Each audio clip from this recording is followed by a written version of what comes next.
만약 지금 이 방송을 듣고 계신 당신이 무주택자라면 남의 돈으로 강남 아파트 주인이 될 수 있는 길이 열렸다는 소식 아마 들어보셨을 거예요. 네, 들어보셨죠? 정부가 전세 끼고 집 사도 됩니다. 이 카드를 꺼냈거든요. 맞습니다.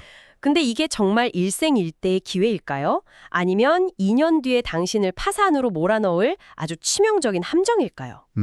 오늘 저희가 바로 그 부분, 보내주신 자료들을 보면서 현재 한국 부동산 시장의 이 복잡하게 얽힌 상황을 하나씩 좀 풀어보려고 합니다. 네, 오늘 분석의 핵심은요. 딱 세 가지를 연결하는 거예요. 하나의 날짜, 그리고 하나의 정책, 또 하나의 예측. 날짜, 정책, 예측이요? 네, 바로 2026년 5월 9일이라는 데드라인이 정부의 실거주 의무 유예라는 아주 기묘한 정책을 낳았고요. 이 모든 건 결국 공급 절벽이라는 피할 수 없는 미래와 연결돼 있거든요. 아, 저희는 이 연결고리를 통해서 지금 시장의 본질, 그리고 그 안에 숨겨진 진짜 리스크를 명확하게 짚어드릴 겁니다. 좋습니다. 자, 그럼 이 모든 혼란을 관통한다는 그 날짜부터 시작해보죠. 2026년 5월 9일. 대체 이날이 뭐길래 이렇게 시장이 들썩이는 건가요? 다주택자들에게는 그야말로 심판의 날이죠. 심판의 날이요? 네, 다주택자가 집을 팔 때 내는 양도세를 대폭 깎아주는 혜택, 그러니까 양도세 중과 배제가 이날로 완전히 끝나거든요. 정부가 더 이상의 연장은 없다고 아주 강력하게 못을 박은 상태예요. 양도세 중과가 그렇게 무서운가요? 어느 정도길래 이렇게 표현을 하시는 거죠? 상상 이상입니다. 중과가 적용되면 세율이 최대 82.5%까지 치솟습니다. 82.5%요? 네, 아주 쉽게 말해서 집 팔아서 10억 원의 차익을 남겨도 8억 2천만 원을 세금으로 내야 하는 상황이 펼쳐지는 거예요. 와, 남는 게 거의 없네요, 정말. 그렇죠.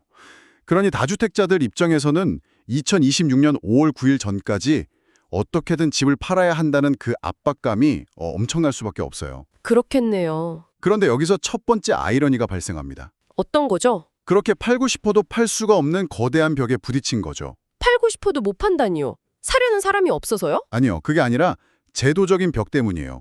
바로 토지거래 허가구역이라는 장애물이죠. 아, 토지거래 허가고요? 네, 정부가 투기를 막겠다면서 서울, 강남, 용산 같은 핵심 지역을 이 구역으로 묶어놨는데 여기서는 구청의 허가 없이는 거래 자체가 불가능해요. 아, 들어봤어요. 근데 그 허가 조건이 굉장히 까다롭다고 하던데요. 네, 결정적인 조건이 바로 실거주입니다. 실거주요? 집을 사는 사람이 대출을 받든 안 받든 계약 직후에 바로 이사 와서 살아야만 허가를 해주겠다는 거죠.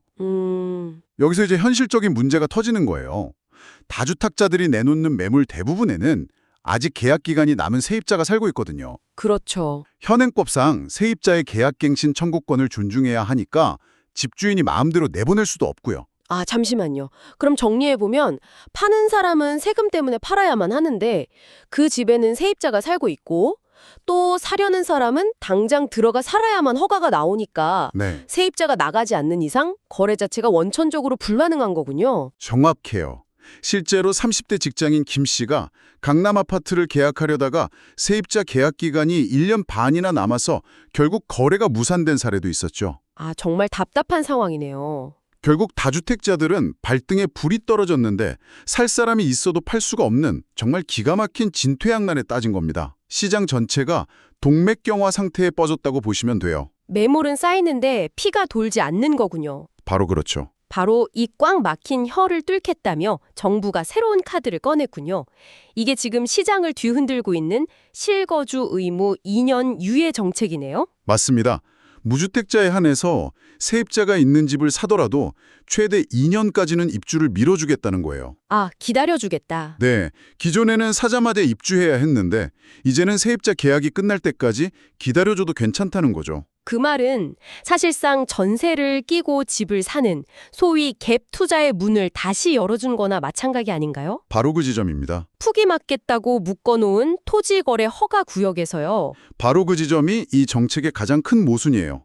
여기서 갭 투자의 개념을 한번 명확히 짚어볼 필요가 있어요. 네, 한번 설명해 주시죠. 많은 분이 아시겠지만 이건 남의 돈을 지렛대 삼아서 내 자산을 취하는 기술이잖아요. 그렇죠. 레버리지. 네, 예를 들어서 10억짜리 명품 시계가 너무 갖고 싶은데 내 돈은 2억밖에 없다고 해보죠. 네, 8억이 부족하네요. 그때 어떤 사람이 나타나서 제가 그 시계에 2년만 빌렸을게요.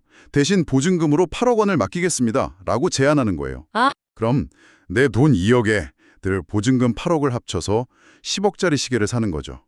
실제 들어간 돈은 남의 돈이 훨씬 많지만 시계 소유권은 온전히 내 것이 되는 원리예요. 부동산에 적용하면 훨씬 더 강력하겠네요. 가령 20억짜리 강남 아파트에 전세가 15억 끼어 있다면 내 현금 5억만으로 집주인이 될 수 있다는 뜻이니까요. 맞습니다. 15억은 세입자가 무이자로 빌려준 내 부채인 셈이고요. 와, 지금까지는 실거주 의무 때문에 이게 원천 봉쇄됐었는데 이제 그 빚장이 풀린 거군요. 네. 그래서 정부 내에서도 의견이 갈리는 걸로 알려져 있어요. 기획재정부처럼 거래 활성화를 우선하는 쪽에서는 규제 완화를 밀어붙이고 싶어하고 또 국토교통부 같은 주무부처에서는 아무래도 좀 걱정이 되겠죠. 그쵸. 갭 투자가 불러올 집값 상승 같은 부작용을 우려하면서 조심스러운 입장을 보이는 거죠. 한 정부 안에서 서로 다른 신호가 나오고 있는 셈이에요. 이렇게 비판받을 걸 알면서까지 정부가 무리수를 두는 이유가 뭘까요? 단순히 5월 9일 데드라인 전에 다주택자 매물이 소화되지 않으면 정책 실패로 보일까 봐 조급해하는 걸까요? 그것도 있겠지만 더 근본적이고 거대한 공포가 배경에 깔려 있어요. 더 큰 공포요? 네, 바로 전세 가격 폭등과 피할 수 없는 공급 절벽의 문제입니다. 공급 절벽이요. 말이 좀 무서운데 구체적으로 어떤 상황인가요? 자료를 보면 명확해요. 2022년부터 작년까지 공사비는 폭등하고 금리는 높았죠. 네, 그랬죠. 건설사들이 돈이 안 되니까 아파트 착공을 거의 안 했어요. 아파트는 착공해서 입주까지 보통 2년 반에서 3년이 걸리거든요. 그 말은 2026년부터 신규 입주 물량이 뚝 끊기는 건 이미 확정된 미래라는 뜻이에요. 수치로 보면 어느 정도 심각한 수준인가요? 충격적인 수준이에요. 2026년 서울 아파트 입주 예정 물량이 고작 2만 9천 가구 정도입니다. 2만 9천요? 네, 이게 어느 정도냐면 바로 전년 대비 31% 이상 폭락한 수치고요. 서울의 연간 적정 수요라고 보는 5만 가구의 절반에도 미치지 못해요. 잠깐만요. 신규 아파트 공급이 없다는 건 새로 나오는 전세 매물도 없다는 뜻이잖아요. 그렇죠. 바로 그겁니다. 결혼하거나 독립해서 새로 전셋집을 구하는 수요는 꾸준한데 시장에 나오는 새 전세 물건이 마르니 가격이 뛸 수밖에 없는 구조예요.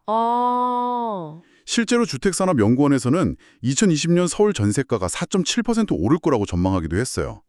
전세 대란이 눈앞에 보이는 거죠. 이제야 퍼즐이 맞춰지네요. 정부가 욕먹을 걸 알면서도 갭 투자의 문을 연 진짜 속내는 이거였군요. 네. 어차피 2026년에 신규 공급은 불가능하니까 그 전에 기존 다주택자들이 가진 재고 물량이라도 시장에 풀어서 다가올 전세 대란의 충격을 조금이라도 완화해보려는 고육지책. 정확하게 보셨어요. 공급 확대가 아니라 기존 재고의 회전이 핵심 목표였던 거네요.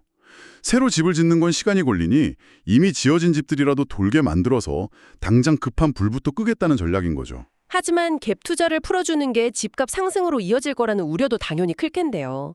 정부도 그게 걱정이 됐는지 단근을 주면서 동시에 채찍을 꺼내드는 모양새예요. 부동산 감독원을 만들겠다는 계획이 나왔죠. 네, 일종의 안전장치인 셈인데 이게 또 논란이 커요. 어떤 논란이죠? 집값 담합, 불법 증여, 실거주 위반 같은 26개 위반 행위를 집중 단속하는 전담기구를 만들겠다는 거거든요. 심지어 특별사법경찰 권한, 그러니까 수사권까지 줘서 직접 수사할 수 있게 만들겠다는 구상이에요. 그런데 여기서 가장 민감한 부분이 금융정보 열람 권한 아닌가요? 정부가 제 통장과 대출 내역을 들여다볼 수 있게 된다는 거잖아요. 맞아요. 이건 빅브라더식 감시라는 비판을 피하기 어려워 보이는데요? 그렇죠. 불법 거래를 뿌리 뽑기 위해 필요하다는 찬성론과 정부가 개인의 금융정보를 과도하게 통제하는 감시체제로 갈 수 있다는 반대론이 팽팽하게 맞서고 있죠. 이런 이중적인 신호, 즉 한쪽에서는 갭 투자를 열어주고 다른 쪽에서는 강력한 감시를 예고하는 이 상황이 시장을 아주 기묘한 방향으로 이끌고 있어요. 기묘한 방향이라면요? 한마디로 양극화예요. 양극화. 네, 서울 외곽과 핵심지의 반응이 완전히 다르게 나타나고 있어요. 노원, 도봉 같은 외곽 지역은 상대적으로 가격이 낮으니까 실수요자들이 대출을 활용해서 급매물을 소화할 가능성이 열렸고요. 반면에 강남은요? 반면 강남, 용산 같은 핵심지는 전세를 끼고 매수할 수 있게 되자 현금 부자들이 움직이기 시작했어요. 그 움직임이 데이터로도 확인이 되나요? 네, 명확하게 보여요. 최근 한 달 새 서울 아파트 매물이 7.84% 증가했는데 특히 송파구는 30% 이상 폭증했어요. 30%나요? 네, 다주택자들이 매물을 쏟아내기 시작한 거죠. 더 흥미로운 건 돈의 흐름이에요. 작년 하반기에 주식과 채권 시장에서 빠져나온 2조 원가량의 자금 중 40%가 강남 3구 부동산으로 유입됐다는 데이터가 있어요. 와, 40%면 거의 8천억 원이네요. 그렇죠. 자산가들이 다가올 공급 절벽을 이미 예측하고 지금이 핵심지를 선점할 기회라고 판단하고 움직이는 겁니다. 그렇군요. 하지만 여기서 당신이 그리고 이 방송을 듣는 모든 분이 절대 간과해서는 안 될 치명적인 리스크가 있어요. 네. 겉으로 보면 지금이 갭 투자하기 좋은 시점처럼 보이지만 여기에는 유동성 함정이라는 무서운 독이 숨어 있거든요. 유동성 함정, 말이 좀 어렵네요. 한번 시뮬레이션을 해보죠. 제가 당신의 조언을 듣고 20억짜리 집을 제 돈 5억과 전세보증금 15억으로 샀다고 가정해 볼게요. 네, 등기부등본에 제 이름이 올라갔으니 기분은 좋겠네요. 그렇죠. 하지만 바로 그 순간 당신의 통장 잔고는 사실상 0원이 됩니다. 당신이 받은 전세보증금 15억은 집을 판 전 주인에게 매매대금으로 바로 넘어갔으니까요. 당신 수중에 남은 돈은 하나도 없는 거예요. 그저 등기부등본상 소유자일 뿐이죠. 그럼 저는 2년 동안은 그 집에 대한 소유권만 가진 채로 시간이 흐르겠군요. 진짜 문제는 2년 뒤에 발생하겠네요. 맞아요. 실거주 의무를 지켜야 하니까요. 세입자를 내보내야 하죠? 네, 2년 뒤에 직접 들어가 살려면 세입자를 내보내야 하죠. 이때 보증금 15억 원을 돌려줘야 하는데 그 15억 원을 어디서 구할 것인가 하는 거대한 문제에 부딪히게 됩니다. 보통은 대출을 생각하지 않을까요? 집값이 그새 20억에서 25억으로 올랐다면 그 오른 집을 담보로 15억을 대출받으면 되지 않나? 하고요. 아주 합리적인 질문이지만 바로 그게 함정이에요. 함정이라고요? 네, 지금의 DSR, 즉 총부채 원리금 상환 비율 규제 때문에 그게 거의 불가능합니다. 아, DSR. DSR은 내 연소득을 기준으로 갚을 수 있는 대출 원리금 총액을 제한하는 제도거든요. 연봉이 1억 원인 사람도 이미 다른 대출이 조금이라도 있다면 추가로 수억 원, 하물며 15억 원은 대출받는 게 불가능에 가까워요. 그럼 방법이 없는 거네요. 2년 뒤에 현금 15억을 마련하지 못하면 어떻게 되는 건가요? 최악의 시나리오는 보증금에 돌려주지 못해서 집이 경매로 넘어가는 겁니다. 그렇게 되면 처음 투자했던 내 돈 5억 원은 물론이고 만약 집값이 하락했다면 그 하락분까지 떠안으며 빚더미에 앉게 될 수 있어요. 와. 2년 뒤에 현금 흐름을 책임질 수 없다면 이건 투자가 아니라 그냥 도박이에요. 당장 현금 부담이 줄었다는 달콤함에 취했다가 2년 뒤에 현금 폭탄을 정통으로 맞을 수 있다는 걸 반드시 기억해야 합니다. 그 말씀을 들으니 도박이라는 단어가 정말 와닿네요. 2년 뒤 현금 폭탄을 피하려면 지금 당장 뭘 들여다봐야 할지 짚어봐야겠습니다. 그야말로 생존 체크리스트가 필요하겠어요. 네, 만약 매수를 공인한다면 다음 6가지는 반드시 스스로 점검하고 넘어가야 합니다. 네, 첫 번째는 뭔가요? 첫째, 2026년 5월 9일까지의 매물 흐름을 계속 지켜보세요. 핵심지에서 매물이 얼마나 나오고 그게 실제로 거래되는지 확인해야 해요. 매물만 쌓이고 거래가 안 되면 호가가 낮아질 수 있고 그게 오히려 실수요자에게는 기회가 될 수 있습니다. 두 번째는 당연히 전세 시장이겠네요. 맞아요. 전세 시장의 움직임이 두 번째 체크리스트입니다. 전셋값 상승은 갭 투자 유동성을 자극해서 집값을 밀어올리는 가장 강력한 연료가 될 수 있거든요. 이 유동성이 어디로 향하는지 주시해야 합니다. 세 번째는요? 세 번째는 정부의 추가 대책이에요. 만약 이대로 거래 침체가 계속되면 정부가 취득세 완화 같은 추가 부양책 카드를 꺼내들 가능성도 열어둬야 합니다. 실무적인 부분에서 꼭 챙겨야 할 것도 있을까요? 물론이죠. 네 번째, 이건 아주 중요합니다. 계약서에 도장 찍기 전에 기존 세입자에게 2년 뒤 확실히 나간다는 퇴거 확약서를 반드시 받아야 해요. 아, 퇴거 확약서. 네, 이게 별거 아닌 것 같지만 나중에 못 나가겠다는 분쟁이 생기면 내 집에 내가 못 들어가는 최악의 상황을 막아주는 안전핀이 될 겁니다. 자금 계획인 더 말할 것도 없이 꼼꼼해야겠고요. 네, 그래서 다섯 번째가 바로 3단계 자금 계획입니다. 1단계는 등기를 치기 위한 현재의 매수 자금, 2단계는 2년 뒤 보증금 반환을 위한 자금 조달 계획, 마지막 3단계는 입주 후 늘어날 이자를 감당할 수 있는 능력까지 계산해야 파산을 면할 수 있어요. 마지막 6번째는요? 마지막 6번째는 지역별 공급 물량입니다.